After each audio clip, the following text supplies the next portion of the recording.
My husband betrayed me with my best friend during my pregnancy. Now, I found strength in my freedom while their perfect relationship falls apart. I, 28F, had been together with my husband, 27M, for nearly 10 years. We got married at 21, had our first son a year after, followed by our daughter 3 years later. I built my whole life around my family. We got good jobs. He worked full-time. I worked from home. We had a good home in a great neighborhood. And we put our children in good schools. We also had a successful business on the side. I thought we did everything right. My best friend, since we were in middle school, lived close. We had our daughters around the same time. And we'd have playdates all the time. We leaned on each other a lot. I gave her all the support when she was going through issues with her daughter's deadbeat father and got her in contact with a good lawyer. I leaned on her when I was recovering from my traumatic second birth and the depression that followed. We leaned on each other for everything. 10 months ago, I found out I was pregnant for the third time. I was really uneasy about this because of my traumatic experience the second time. Also, my husband and I both agreed we were done after our 2 children. I considered abortion, but my husband insisted we keep it. I was still uneasy about the pregnancy and borderline miserable for the next 6 months. I was diagnosed with hyperemesis gravidarum and was throwing up 20 times a day for 6 months straight. I lost a ton of weight, had to stop working, and was sent to the hospital frequently due to severe dehydration. My husband stood by me and showered me with attention, for which I was so grateful. He cut down his hours at work to look after me, the house, and the kids. My best friend would come to our home frequently to check on me and also help with the house. When I hit 6 months, the hyperemesis gravidarum decreased a lot, and I was almost back to myself. One night after having a movie night with my family, my husband and I were getting ready to sleep. He fell asleep right away while I quickly checked on the kids before getting into bed. His phone was vibrating like crazy, so out of genuine curiosity, I unlocked his phone. We used to do this a lot when we were younger, so I didn't think too much of it. I was already sitting in bed. I saw messages from my friend. They were frantic spam messages. One of them said, "Please come over, I need you." Another said, "I know I shouldn't be messaging here, but I miss you," and "Come over when she's asleep." I think I was there in a daze for nearly 5 minutes. I cried a lot quietly, and the fatigue kind of left me. I scoured his phone looking for more. I saw emails and DMs from them both, even using apps like Kick to Message, and the pictures. But the worst part was finding out my husband left me one time in the hospital with my mother while he went back home, where my kids were being babysat by my friend, and got intimate in our bedroom, with our kids in the house. I kicked him out the following morning after confronting him and filed for separation some time after. For the next 2 months, he had been begging for forgiveness. Then complaining and insulting me that I'm not letting him see his kids, or that I'm stopping him from going with me to doctor appointments, which I had been. We had planned months earlier about who was going to be in the labor room. It was going to be my mother and husband. He called me when I was 35 weeks pregnant, questioning the labor situation at this point. He had moved in with my ex-friend's house shortly before this call. I said no, and he got very angry.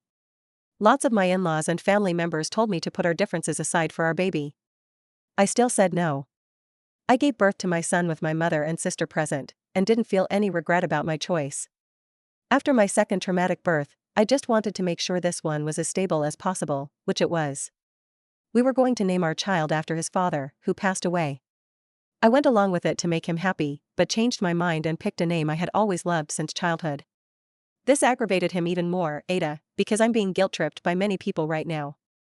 All I want is for everyone to leave me alone, and for me to just be with my kids. Edit. Just wanted to add that I do let him see the kids. That would be crazy if I didn't. My children love their dad. I just have certain boundaries now that we aren't together, and he doesn't respect them.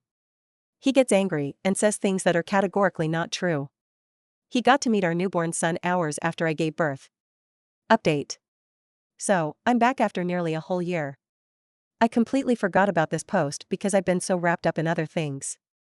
For anyone who doesn't want to read the whole post, here's a summary. My husband had been cheating on me with my best friend while I was pregnant.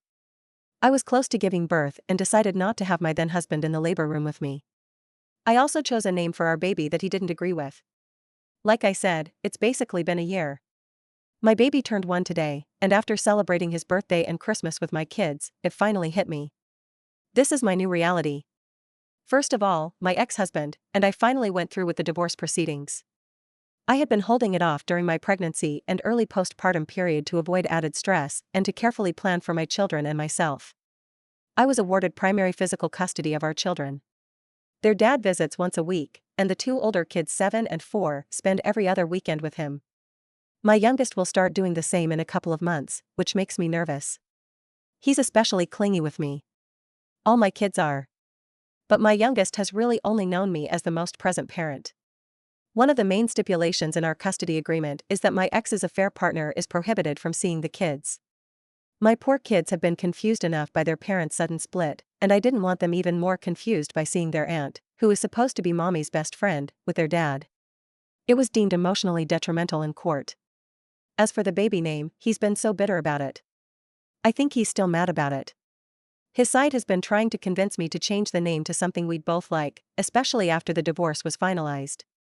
But it's been a year now, and the baby quite literally answers by the name I gave him. So I'm not going to be changing it. He was also unhappy with the child payments, among other payments, and asked for some revisions. One main thing he asked to change was the cost of our kids' school tuition. He pays for their tuition, which he felt was too much and too harsh. But the court stuck with the original payments. As for my ex-husband and ex-best friend, they continued dating. I found out that they had started seeing each other a month into my third pregnancy. They had actually slept together during my second pregnancy, but didn't pursue a relationship then because, as they put it, they weren't ready to ruin things and didn't want to hurt anybody. My ex's side has been very supportive of their relationship, even inviting her to holiday gatherings like Thanksgivings or family holidays. Because of this, my kids don't go to these events very often. I don't know. After this whole fiasco, I'm coming to the realization that perhaps my ex's side never really liked me all that much. But that's okay. I eventually spoke with my ex-best friend to ask why they did it.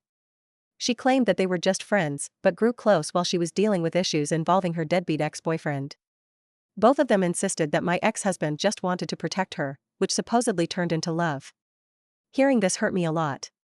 But at the same time, I felt relieved to know the truth. When I sat with this information for a while, it stopped hurting. It made me realize that I didn't still love my ex-husband and could finally let go of him and their betrayal. They broke up a week ago. Apparently, it's just a break, though who knows. Although my kids go to their dad's house every other weekend, it has helped a lot with making time for myself. Obviously, I'm figuring out who I am without being a wife or mom all the time. In many ways, I find what happened to be a true blessing, which is why I'm no longer angry. As for me, I've been seeing someone. It hasn't been very long, but we get along great. Initially, my ex-husband made the whole situation difficult. He didn't want me to have any man, specifically, around the kids. Edit: I don't know how to do update posts, so my apologies if it's wrong. Thank you for watching the video. If you are interested in listening to these kinds of stories, we've got more in store for you. Simply subscribe to our channel, hit the like button, and share it with your friends.